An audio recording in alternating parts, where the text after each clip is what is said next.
একদিন যখন আল্লাহ ধরবে তখন কি করবেন? আপনার আমাকে ভালো না লাগতেই পারে, আপনি আমাকে সুন্দর মতো আমাকে বলে কি তোমাকে আমার আর ভালো লাগতেছে না, আমরা সেপারেট হয়ে যাই, অন্য আরেকজনকে বিয়ে করে ফেলতেছেন, আমাকে ছেড়ে দিচ্ছেন, মানে আচ্ছা আমি খারাপ, আমার মেয়েটা কি দোষ করছে? এটা তো আপনারই সন্তান, আপনাদের বংশের।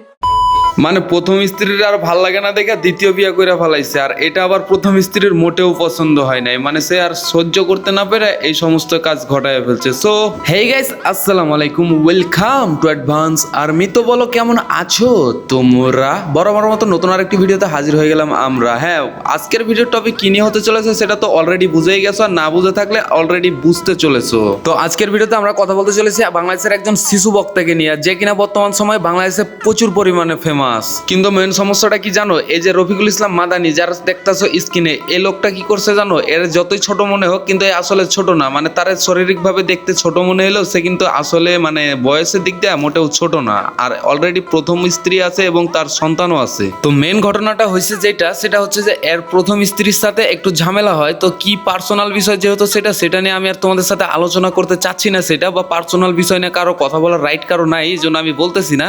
তো তাদের এই কথা হওয়ার পর বা এই সমস্যা হওয়ার পর সে আবার নতুন করে একটা বিয়ে করার কথা বলে প্রথম স্ত্রীকে, আর সে এটা করেও ফেলে। তোমরা তো ভালো মতোই জানো যে পৃথিবীতে যে কোনো কিছুরই ভাগাভাগি করা গেলেও স্ত্রী কখনো তার স্বামীর ভাগটা কাউকে দিবে না বা দিতে চাইবে না, আর এইখানেও সেই বিষয়টাই হয়। সে যখন জানতে পারে তার স্বামী দ্বিতীয় বিয়েটা করে ফেলছে, তখন তার স্ত্রী সহ্য না করতে পেরে একটা কুঘটন ঘটায় ফেলছে, যেটা কিনা প্রথমেই তোমরা দেখছো। আর এটা ঘটানোর পর সে আবার ফেসবুক লাইভেও আসছিল, আর সে সব কিছু আবার খুলেও বলছেও।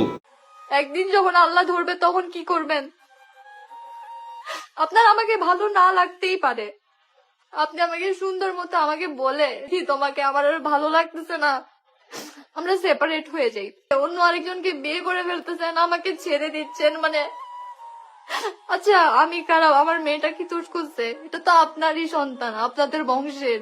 একজন বক্তার কাছ থেকে এটা কখনোই আশা করি নাই। মানে আসলে আমরা যাকে দেখে কিছু শিখবো বা শেখার চেষ্টা করব, সেই যদি এইসব ঘটনা ঘটায় তাহলে কাকে দেখে শিখবো ভাই? বুঝলাম না কিছু। বাই দ্য ওয়ে, এই ছিল আজকের ভিডিওটা ভালো লাগলে অবশ্যই একটি লাইক এন্ড কমেন্ট করে দিতে পারো। সো দেখা হবে নেক্সট ভিডিওতে। লাইক দেন, টেক কেয়ার, বাই বাই, আল্লাহ হাফেজ গাইস।